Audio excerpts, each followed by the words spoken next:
स्वागत है आपका। मैं हूं योगेंद्र, आप देख रहे हैं खास खबर। खास खबर है, बात करेंगे कश्मीर के मुद्दे की। जम्मू कश्मीर में जिस तरह से फोर्स का आवागमन बढ़ा है, अमरनाथ यात्रियों को वापस अपने घर लौटने के लिए कह दिया गया है, पर्यटक वहां से लौट रहे हैं और डीजीसीए को कह दिया गया है कि फ्लाइट्स की व्यवस्था रखी जाए। उसके बाद एक बड़ा कौतूहल मचा हुआ है कि आखिर होगा क्या। लेकिन फिलहाल ये कहा जा सकता है कि सरकार की ओर से भी कहा जा रहा है, गवर्नर ने इस बात को लेकर के साफ कर दिया है कि किसी भी तरह की कोई अफवाह पे ध्यान ना दे। फिलहाल ये कहना बहुत मुश्किल है कि धारा 370 हटा रहे हैं या 35A में संशोधन कर रहे हैं या उसे विलुप्त कर रहे हैं। कुछ भी कहना मुश्किल होगा, लेकिन अभी जो सरकार कह रही है, डिफेंस जो कह रही है, फौज जो कह रही है, उस पर यकीन करना चाहिए। हम मुद्दे, उनकी गहराई, उस पर चर्चा कर सकते हैं, लेकिन हो क्या रहा है हजारों कोस दूर हर व्यक्ति जानना चाहता है। डिफरेंट एक्सप्लोजिव्स जो मिल रहे हैं, उसके लिहाज से कहा जा सकता है कि कश्मीर अभी कुछ वक्त के लिए यात्रियों के लिए, टूरिस्ट के लिए कोई मिस हैपनिंग हो, उससे पहले ही वहां से मूव कर जाना चाहिए। वहां सुरक्षित नहीं कहा जा सकता है। यही बड़ी वजह सरकार की ओर से बताई जा रही है कि वहां फोर्स को डिप्लॉय किया गया है। खैर, हमारे साथ इस पूरे मुद्दे पर चर्चा करने के लिए वरिष्ठ अधिवक्ता AK जैन साहब हैं, जो कश्मीर को लेकर क्यों प्रॉब्लम हुई, क्या स्थितियां हैं, तमाम पहलुओं को बात करेंगे। इसके पॉलिटिकल माइलेज क्या हो सकते हैं। श्याम सुंदर शर्मा साहब हमारे साथ वरिष्ठ पत्रकार और समीक्षक हैं। आर्मी के ऑपरेशन या उससे पहले की चहलकदमी है, उसके क्या मायने हो सकते हैं। हमारे साथ सेवानिवृत्त कर्नल DS लोहम अरोड़ साहब हैं। सभी का स्वागत है। एक बार मैं आपको मजमून दिखाऊंगा, फिर हमारे पैनलिस्ट जो हमारे साथ बैठे हुए हैं उनसे चर्चा करेंगे। द स्किन डॉक्टर नाम के ट्विटर हैंडल से तो बकायदा कश्मीर में क्या होने वाला है इसका दावा करते हुए जानकारी तक दे दी गई है। इस ट्विटर हैंडल में लिखा गया है कि 5 से 7 अगस्त के बीच अनुच्छेद 35A और धारा 370 को खत्म किया जाएगा। उसकी तैयारी है। जहां कुछ लोग कश्मीर में होने वाले किसी बड़े फैसले से उत्साहित है, तो कुछ लोग इस पर अपना डर भी जता रहे हैं। गौरतलब है कि जम्मू कश्मीर में कुछ दिनों पहले अर्धसैनिक बलों की 100 कंपनियों के 10,000 सैनिक बढ़ाने की घोषणा की गई थी। इसके बाद गुरुवार को 281 कंपनियों के 25,000 जवानों को कश्मीर में तैनात करने का फैसला लिया गया है। इसके बाद अमरनाथ यात्रा को रोके जाने से घाटी में अफरा तफरी का माहौल बन गया है। हालांकि स्थानीय प्रशासन ने कहा कि शनिवार को स्कूल और कॉलेज बंद नहीं किए जाएंगे और लोगों को अफवाहों पर ध्यान नहीं देना चाहिए। जो वो डर फैला रहे हैं वो बिल्कुल झूठा है। ऐसा भी कुछ नहीं है, कहीं भी नहीं है। सब बिल्कुल नॉर्मल है जम्मू कश्मीर। जम्मू कश्मीर में बढ़ रही हलचल के बीच राजनीतिक घटनाक्रम अचानक तेज हो गया। शनिवार को पूर्व मुख्यमंत्री उमर अब्दुल्ला प्रतिनिधि मंडल के साथ राज्यपाल से मिलने पहुंचे, लेकिन राज्यपाल ने धारा 370 और 35A का या फिर परिसीमन का कोई भी फैसला होने की बात से इनकार किया। राज्यपाल ने राजनीतिक दलों को अफवाह पर ध्यान नहीं देने की अपील की है। हालांकि उमर अब्दुल्ला ने मांग की है कि संसद में भी बताया जाए कि यात्रियों और पर्यटकों को कश्मीर से जाने को क्यों कहा गया है। उमर ने कहा कि कुछ लोग माहौल बिगाड़ने की कोशिश कर रहे हैं। हम अपने जज्बात पे जो है काबू रखें। कुछ लोग चाहते हैं शायद कि हम कानून को अपने हाथ में लें या सड़कों पे उतर आए या माहौल बिगाड़ें, जिससे कि इनका अपना मकसद जो है वो पूरा हो जाएगा। हमें इनके मकसद में कामयाबी हासिल करने की इजाजत नहीं देनी चाहिए। इस बीच PDP के नेता और पूर्व मुख्यमंत्री महबूबा मुफ्ती ने शुक्रवार रात राज्यपाल से मुलाकात की। नेताओं के प्रतिनिधि मंडल ने कश्मीर में भयपूर्ण वातावरण पर चिंता जताई। राज्यपाल मलिक ने कहा कि अमरनाथ यात्रियों पर आतंकवादी हमला होने की विश्वसनीय सूचना थी।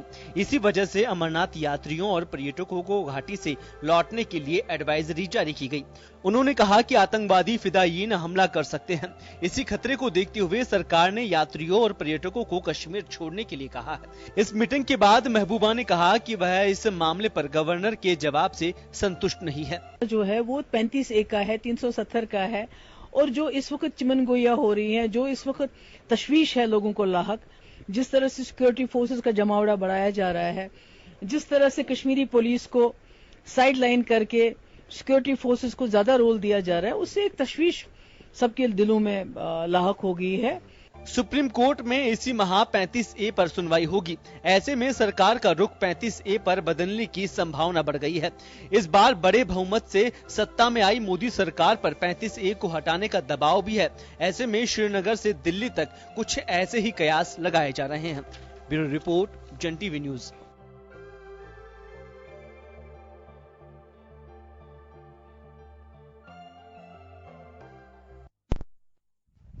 तो चलिए, आपने मजमून देखा और जिस तरह से वहां चहलकदमी, खूबसूरत कश्मीर इस वक्त वहां के लोगों की अगर नजरे से देखें तो, और पॉलिटिकल पार्टी जो कह रही वो कह रहे हैं कि दहशत में इस वक्त कश्मीर, लेकिन दहशत किस बात की है?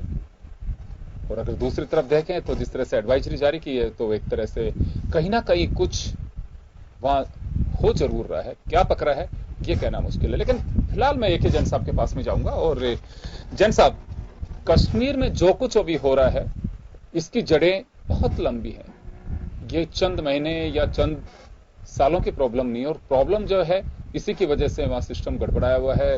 ये कहें कि अमरनाथ यात्री अपने ही मुल्क के अंदर एक दहशत के साए में वो अपनी यात्रा पे जाएं, वो एक आस्था का प्रतीक है, आस्था है, इस वजह से जाते हैं। बाकी जान जोखिम में डाल करके पिछले कुछ वर्षों से कोई टूरिस्ट जाता है तो उसको भी ये लगता है कि पता नहीं कहीं कोई गड़बड़ नहीं हो।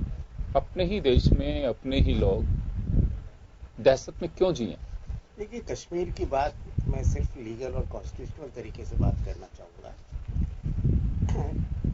कश्मीर का मर्जर लेट हुआ हिंदुस्तान में, शुरू के साथ में नहीं हुआ, क्योंकि प्रिंसली स्टेट्स को तब छूट दी गई थी कि वो इंडिपेंडेंट रहे या बाद में मिले।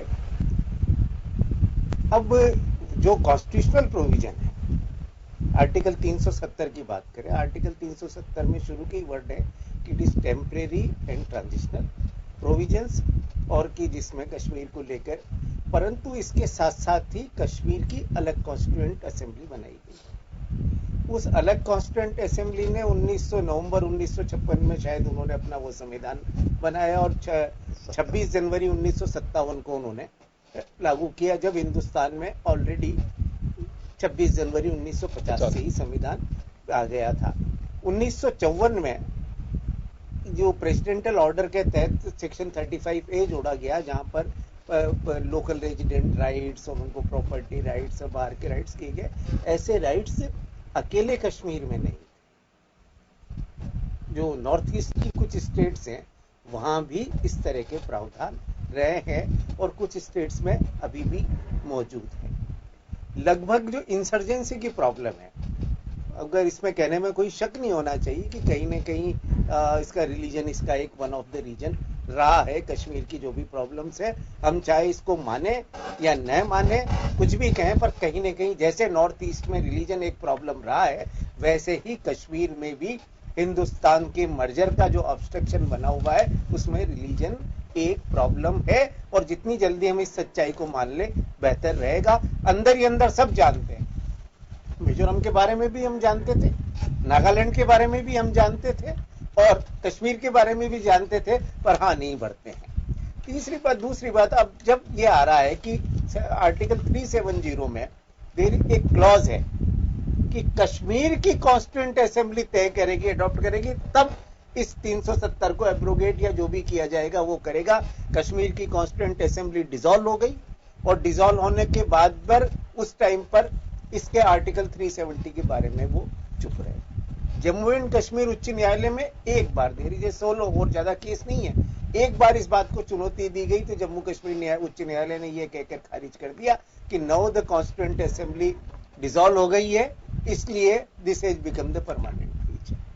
हालांकि वो सुप्रीम कोर्ट का व्यू नहीं है, that is a view of high court. और हाई कोर्ट के व्यू गलत भी हो सकते हैं, परंतु आज की डेट में अब प्रश्न ये आता है कि आर्टिकल 370 को आर्टिकल 35 है तो प्रेसिडेंशियल ऑर्डर से कभी भी हटाया जा सकता है।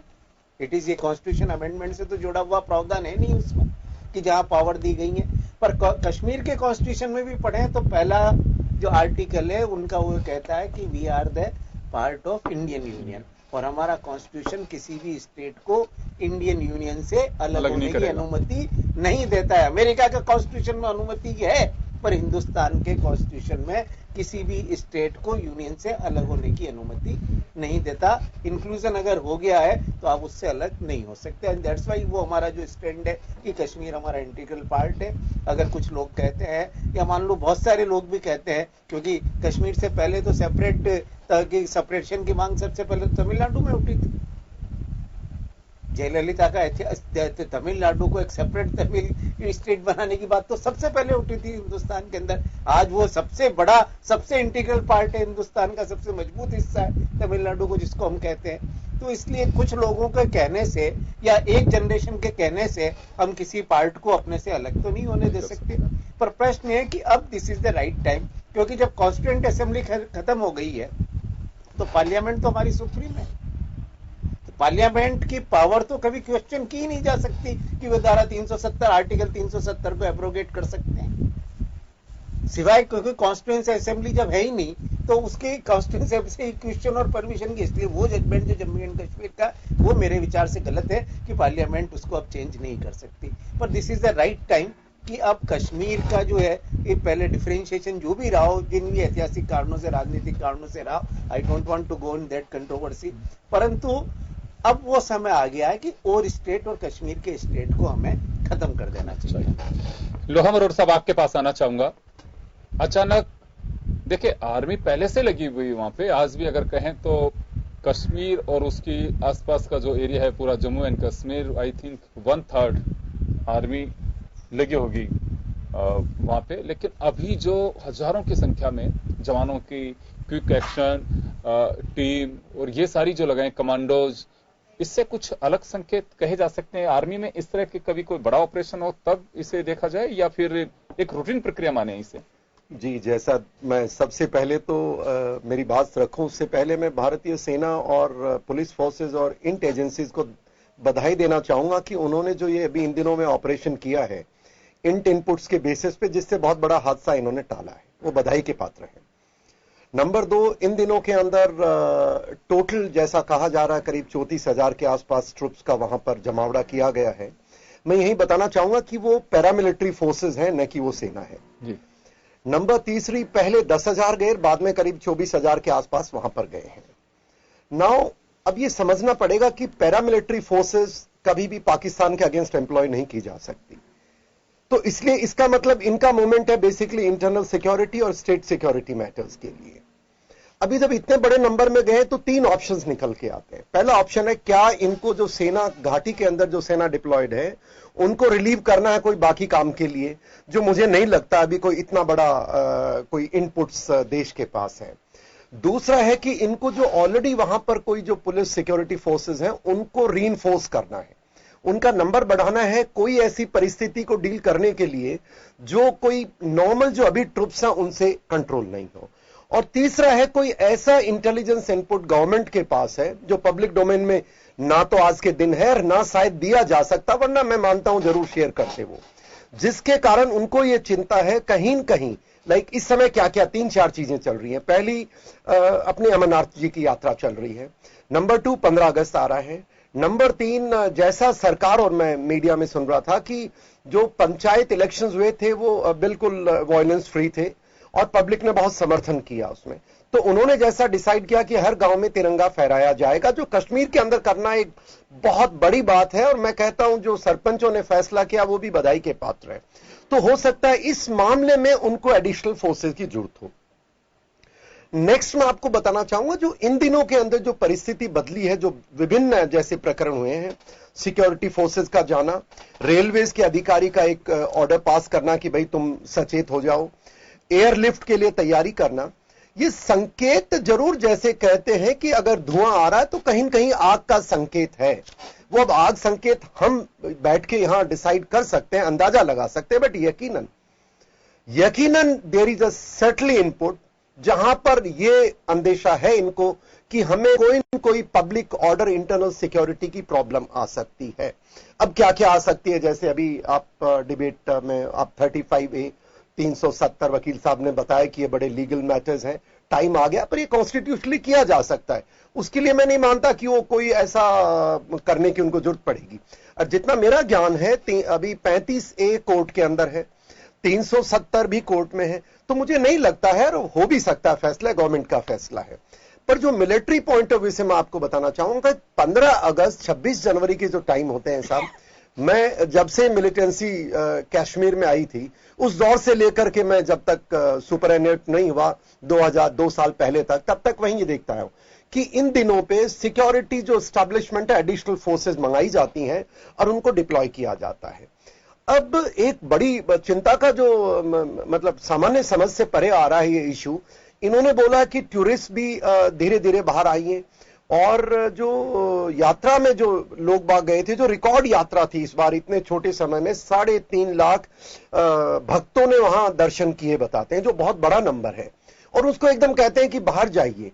अब यहां इसके अंदर एक चीज और मैं बताना, इसी के बीच में एक चीज निकल के आई थी, बैंक्स का बहुत बड़ा जो जम्मू एंड कश्मीर बैंक का जो इश्यू निकल के आया है, एनआईए की रेड्स हैं। देखिए साहब, पहले 26 जनवरी और इस 26 जनवरी में एक बहुत मोटा फर्क है। पहले 26 जनवरी में हम डिफेंसिव होते थे, और इस बार एक चीज और देखिए, अभी थोड़े दिन पहले पाकिस्तान के प्राइम मिनिस्टर ने जाके कहा कि भाई 40,000 के आसपास मिलिटेंट्स हैं जो कश्मीर में लड़ने के लिए तैयार हैं।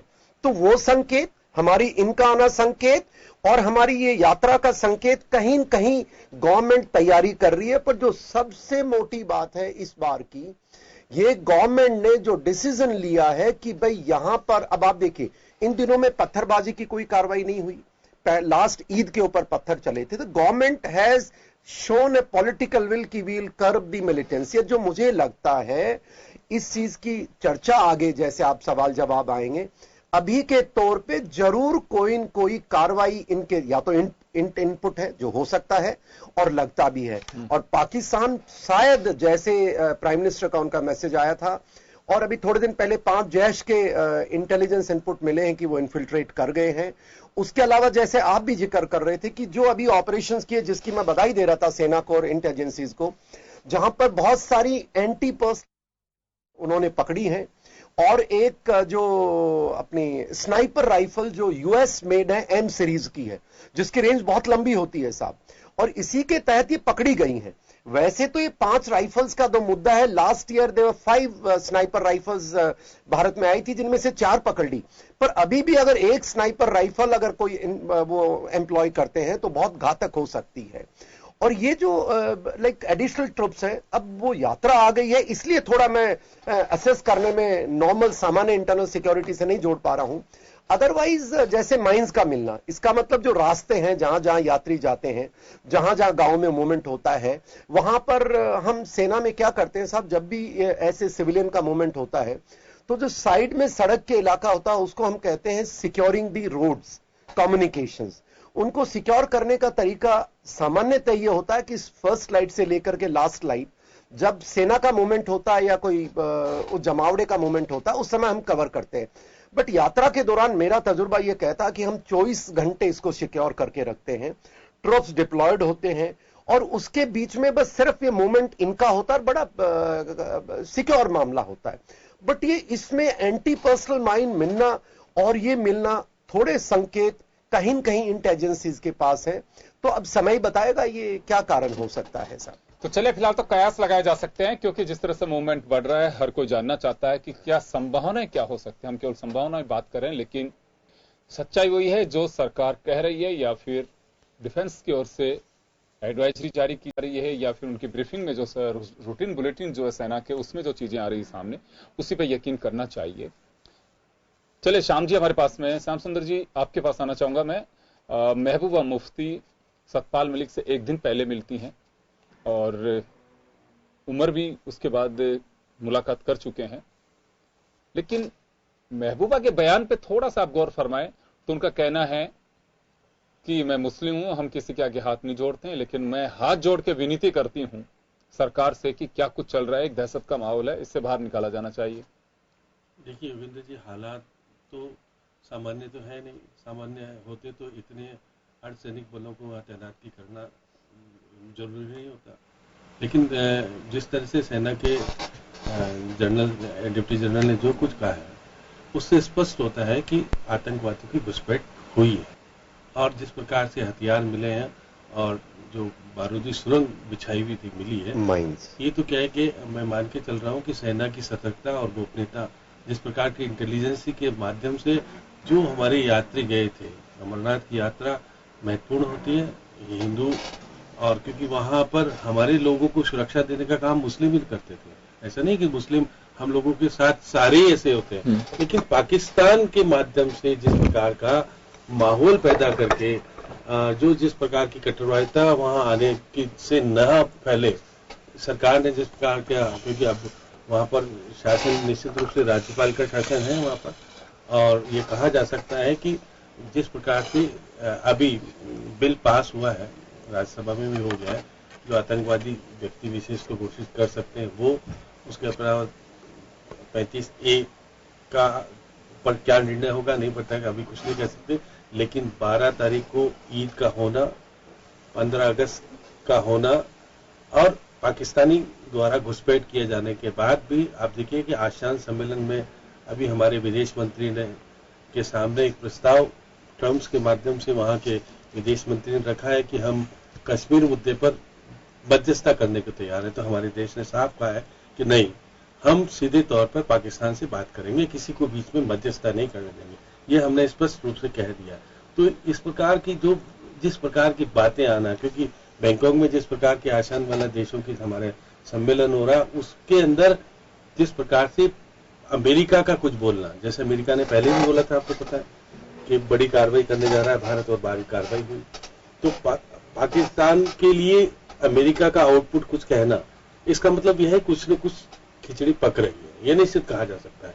जिस प्रकार से देखिएगा क्योंकि आपके डिप्टी जनरल ने, वहाँ के डीजी ने और वहाँ के जिस प्रकार का एक साथ प्रेस कॉन्फ्रेंस करके जो कुछ कहा, इसके अंदर निश्चित रूप से कहा जा सकता है कि उनके पास आउटपुट कुछ न कुछ महत्वपूर्ण से है।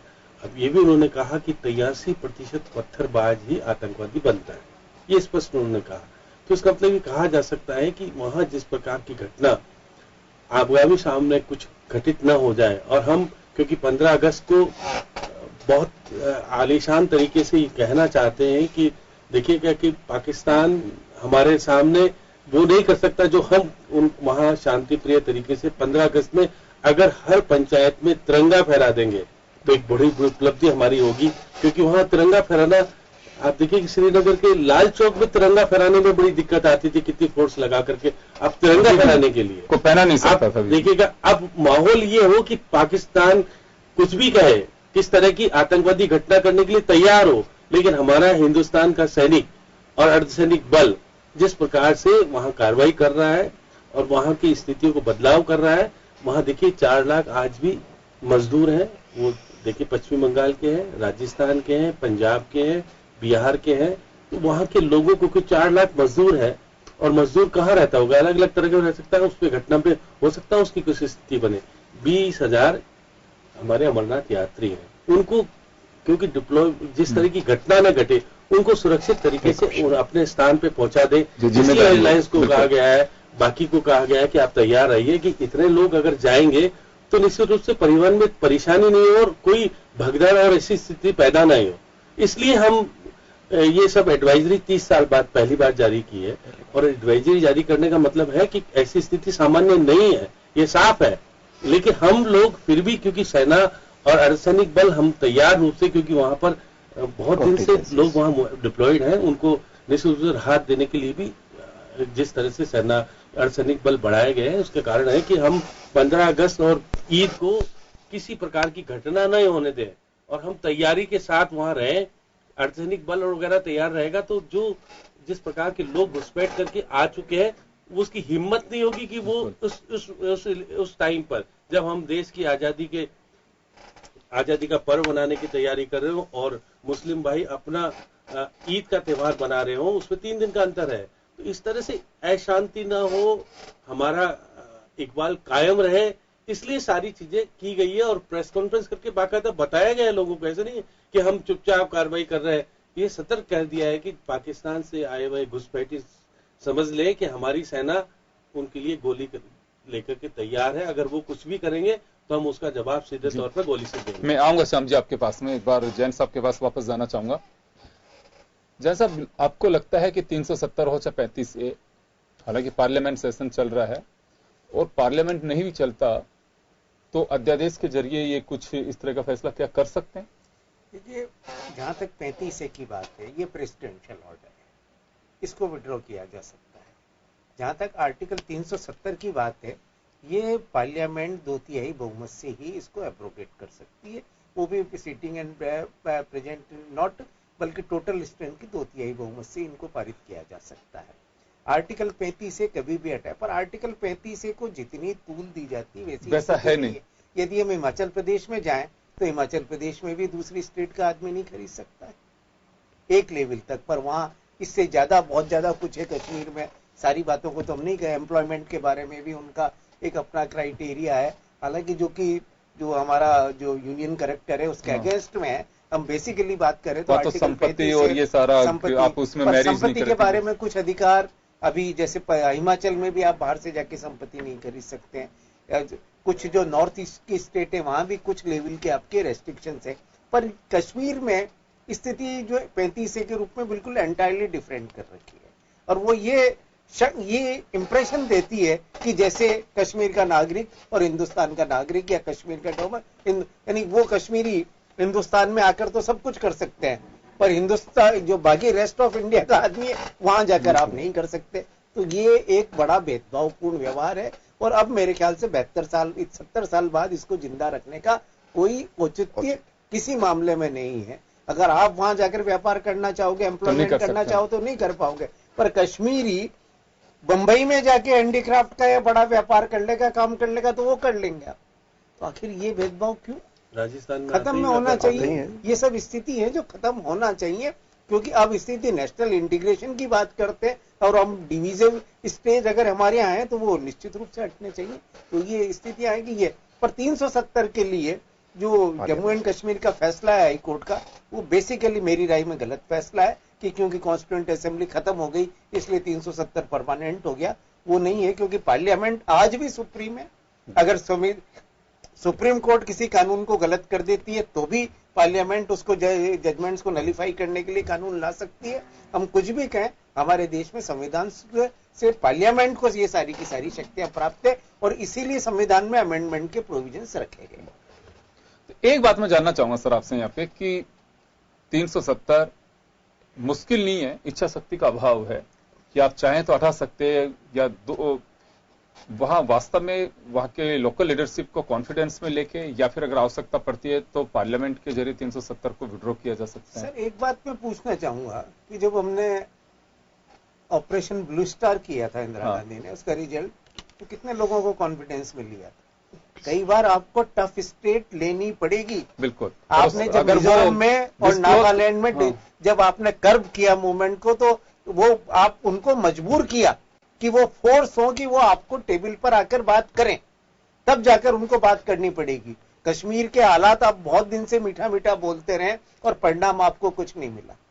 आज मुझे लगता है आप जो भी कहे, क्योंकि डिप्लॉयमेंट तो पावर है, सेंट्रल गवर्नमेंट ही कब्जा करती है। हमने पंजाब में भी किया है, हमने नागालैंड में भी किया, हमने मिजोरम में भी किया है। जब जरूरत है तब करना पड़ेगा, और क्यों नहीं करेंगे। पर प्रश्न इस बात का है कि आप मजबूर करें वो लोगों को कि वो अपनी सेपरेटिस्ट मेंटलिटी छोड़कर आकर हिंदुस्तान में आकर बात करें। आप झुकेंगे पिटेंगे तो 70 साल से आप वहीं के वहीं अटके पड़े। आज कश्मीर का आम आदमी पीड़ित है, जब से कश्मीर में आपका टूरिज्म खत्म सा हुआ है, क्योंकि कश्मीर का तो मेन जो सोर्स ऑफ रेवेन्यू था वो वही था, सारा का सारा इंडस्ट्री वही, और इंडस्ट्री वो थी सारी की सारी खत्म होती जा रही, कश्मीर पिछड़ता जा रहा है।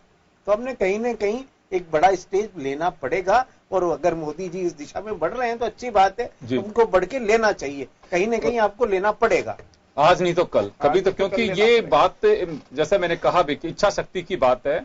ऐसा नहीं है कि कानून ये कहता ही नहीं है कि आप 370 की ओर आप देख भी नहीं सकते, जैसा कई बार कहा जाता है। और हिंदुस्तान के राजनीतिक दलों को ये देखना होगा कि वास्तव में कुछ ऐसे सेंसिटिव इश्यूज हैं जो वर्षों तक आप कब तक इन मुद्दों को आप खड़ा रखेंगे, क्योंकि अगर वहां शांति बहाली रहती, किसी तरह कोई दिक्कत ना होती, तो आई थिंक 370 पे किसी को कोई आपत्ति नहीं होती, 35A पे कोई आपत्ति नहीं होती। लेकिन जब हालात ऐसे बनने शुरू हो गए कि वहां पे अपने ही देश के लोग, अपने ही लोगों के खून के प्यासे बनना शुरू हो जाएं, और जब दिखाई दे कि बिल्कुल आतंक ही एक मकसद है, उनके लिए कश्मीरियत कोई मकसद नहीं है, ना उनका ये मकसद है कि वास्तव में वहां पे क्योंकि वो एक टूल बनकर के काम कर रहे हैं। जब टूल बन के कोई काम करता है तो उसके मकसद डिफरेंट होते हैं, उनके अपने इंटरेस्ट अलग होते हैं। बड़ी रोचक बात सामने आती है कि जब करोड़ों रुपए साल के अलगाववादी नेताओं को सिर्फ उनके ऐश और आराम के नाम के लिए दिए जाते हैं, तो ये तो एक बड़ी चौंकाने वाली बात थी। ऐसे में कौन चाहेगा कि कश्मीर के हालात सुधरें, क्योंकि उनकी दुकानें बंद होंगी। खैर, ये सब एक बातें जो हम देख रहे हैं वो हैं, लेकिन गवर्नमेंट क्या चाहती है, जब तक इसकी पिक्चर क्लियर नहीं होगी तब तक कहना बहुत मुश्किल होगा। वापस मैं एक बार लोहा मरोड़ साहब के पास में जाना चाहूंगा। सर, ये बात तो ठीक है कि वहां पे जिस तरह से वेपन्स मिल रहे हैं, ऐसे बहुत सारे स्थान हैं जहां टूरिस्ट भी जाते हैं, वहां से सेना का भी मूवमेंट रहता है। हो सकता है ऐसी जगह पे भी हो, तो ये निश्चित रूप से एक मुश्किल का काम है। और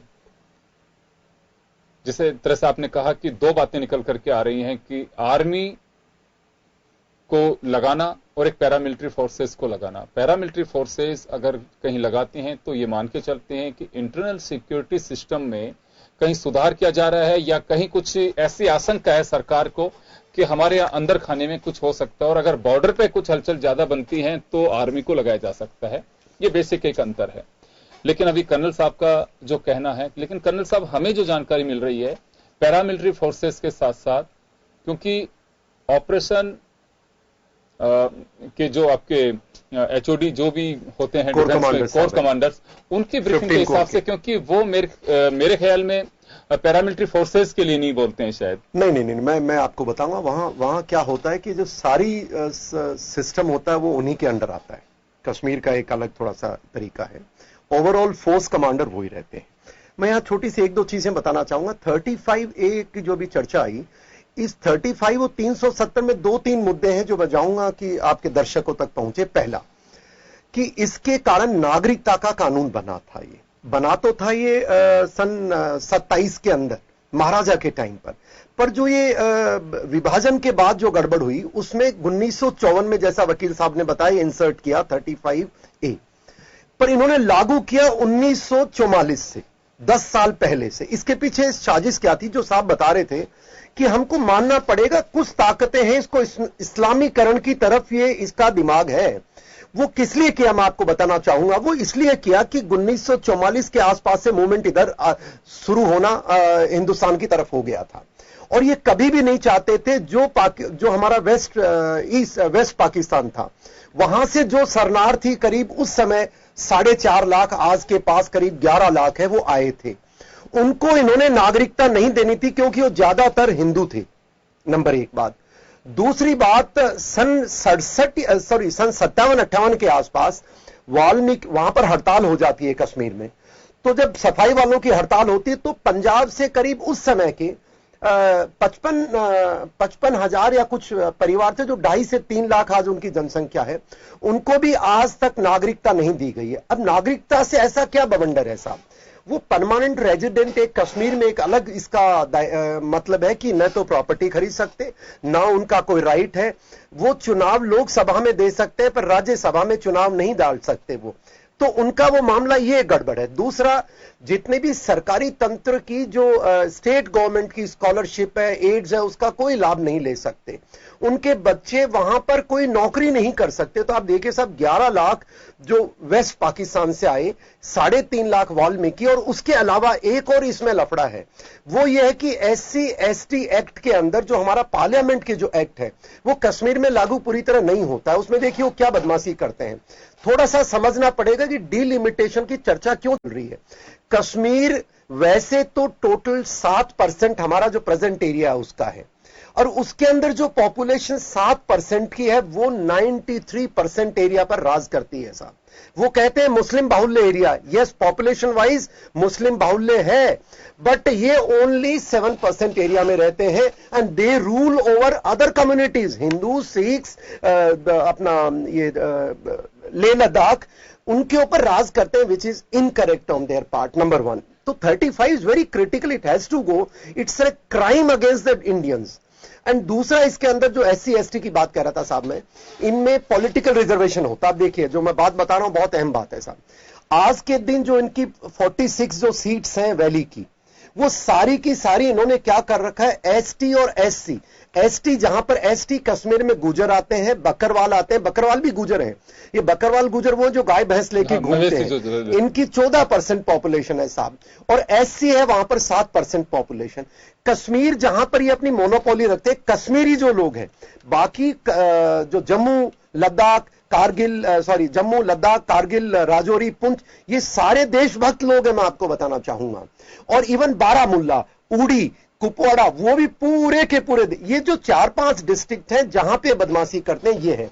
अब ये एसटी को इन्होंने आज तक पॉलिटिकल रिजर्वेशन नहीं दिया साहब, उसके कारण कभी भी वो 12 सीट अगर दे दे तो कश्मीरी कभी नहीं जीत सकता, क्योंकि एसटी वाले जो लोग हैं उनके साथ बड़े उनके डिवाइड है। कश्मीरी इवन जो गुजर बकरवाल्स हैं, कश्मीरी गुजर हैं, उनकी अगर 14 सीट ये दे देते, जो शेख अब्दुल्ला ने कभी नहीं दी, दे देते तो उनकी सरकार कभी रह नहीं सकती, इक्वी डिस्ट्रीब्यूशन होता, पॉलिटिकल इतना टर्बुलेंस नहीं होता। और यही कारण है, मुझे लगता है, मुझे नहीं पता, external aggression ruled out, Pakistan conflict ruled out, militant inside possible they may strike, but उससे बड़ा, जैसे वकील साहब बता रहे थे और हमारे शर्मा साहब भी बता रहे थे, कि जो इनका 35A और इनके कुछ डिसीजन हो सकते हैं। पहला डिसीजन क्या हो सकता है, 35 लेंगे।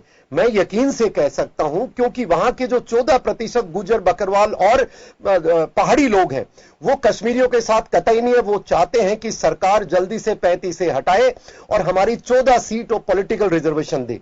ऐसी जो 7% कश्मीर की पॉपुलेशन है, उनकी 7 सीट रिजर्व है स्टेट असेंबली में, और वो इन्होंने जम्मू में कर रखी है, आज तक कश्मीर में नहीं की साहब। देखिए आप इनको, अगर ये कर देते हैं तो उसके कारण ऑटोमेटिकली कभी भी वो सरकार कश्मीरी सेंट्रिक नहीं आ सकती, भारतीय सेंट्रिक आएगी, जम्मू कश्मीर ले लद्दाख सेंट्रिक आएगी, नंबर 1। अब यह खतरा क्या है, इसलिए ये उम्मीद कर रहे हैं। जो अब देखिए दूसरा इसके साथ साथ जो एंगल है, मैं J&K बैंक और करप्शन के अगेंस्ट जो NIA ने मार पड़ी है, और आपने देखा होगा थोड़े दिन पहले उनको अब्दुल्ला साहब को भी उन्होंने क्वेश्चन किया गवर्नमेंट ने, तो ये खतरा मुझे लगता है इनके अरेस्ट होने के दिन आ गए हैं, क्योंकि जो भी सरकारें रही हैं उन्होंने बिल्कुल जिसको कहते हैं बेतहा करप्शन किया है, जो पकड़ा गया है NIA से। इससे पहले जब फोर्स मूवमेंट हुआ था तो NIA ने सारे ये हुरियात एंटी नेशनल को पकड़ा था, पकड़ करके अंदर किया था। अब लगता है समय आ गया, या तो इनको अरेस्ट करेगी NIA, बिकॉज कानून कहता है सब अरेस्ट करना पड़ेगा, करेंगे तो उनको रोकने के लिए कोई ऐसी वैसे जनता ऐसा करने वाली नहीं है, बिकॉज सारे देशभक्त उन 5 जिलों को छोड़ के, और ये वहीं कोई चिंता नहीं होगी। और दूसरा हो सकता है जो पॉसिबल है, गवर्नमेंट जो झंडारोहण का, जैसे शर्मा साहब बता रहे थे, बड़ी उपलब्धि है, जनता चाहती है हम झंडा तिरंगा हर गांव में फहराएं, पर पाकिस्तान नहीं चाहता है कि यह फहराया जाए, तो इसलिए हो सकता है ये सिक्योरिटी फोर्सेस उनको वहां पर दी होगी। और यहां डरने की बात जहां तक ताल्लुक है, आप बताइए साहब, सामान्य जनमानस को, सेना को, आपको मेरे को डरने की क्या जरूरत है? सेना तो हमारी है, पुलिस हमारी है, हमारे प्रोटेक्शन के लिए डर कौन रहा है? जो ये हंगामा कर रहे महबूबा मुफ्ती, ये अब्दुल्लाज और जितने बाकी जो 2-4 जेल में अभी तक नहीं गए ना, जो ये हुरियात वाले, ये लोग हंगामा मचा रहे हैं क्योंकि इनको डर है, इन्होंने जेल में जाना है, तो डर इनका है और ये बदनाम कर रहे हैं। ये एक नैरेटिव है, एंटी इंडिया नैरेटिव, पाकिस्तान की मदद से। और जहां आपने यूएसए का साहब बताया, उनके जो राष्ट्रपति, समय एक सेकेंड लूंगा साहब, उन्होंने भी 2-3 स्टेटमेंट कश्मीर के ऊपर दिए। मैं मानता हूं अमेरिका 1 नंबर का दुनिया का सबसे बदमाश देश है, उसका कोई भाई बंधु नहीं है, उसका जहां इंटरेस्ट आएगा वो प्रेशराइज करने की कोशिश करेगा। और हमारी सरकार ने सही जवाब दिया है कि हम, ये बायलैटरल इश्यू है, और बायलैटरल में एक ही है जो प्रेजेंट गवर्नमेंट कहती है, stop terrorist activities on your, और हमारे खिलाफ बंद करो, बात हम कल ही शुरू करेंगे। श्याम जी के पास जाना चाहूंगा। श्याम जी, कांग्रेस ने कहा है कि जो कुछ एडवाइजरी के बाद के हालात बन रहे हैं उससे एक ऐसा भय जैसा माहौल बन रहा है, सरकार को इससे बाहर निकालना चाहिए। दूसरा, अनाप शनाप तरीके से जो फ्लाइट एजेंसीज हैं उन्होंने किराया बढ़ा दिया, तो बड़ी एक दोहरी मार। सरकार को चाहिए था कि ट्रेन उस तरह से लगाती, फ्लाइट्स की व्यवस्था एयर इंडिया को काम में लेना चाहिए था कि आपका जो वाजिब किराया आप लीजिए और जाने दीजिए। अभी मैं पढ़ रहा था 21-21 हजार रुपए की टिकटें हैं जो 3 दिन पहले तक 3800 रुपए, 4000, 4500 इतना टिकट था। तो ये मुझे लगता है कि अगर ऐसा है तो गवर्नमेंट की ये व्यवस्था कुछ हद तक फेल कही जा सकती है, क्योंकि इसमें कोई डाउट नहीं है, हम सैकड़ों कोस दूर बैठ करके बातें कर रहे हैं।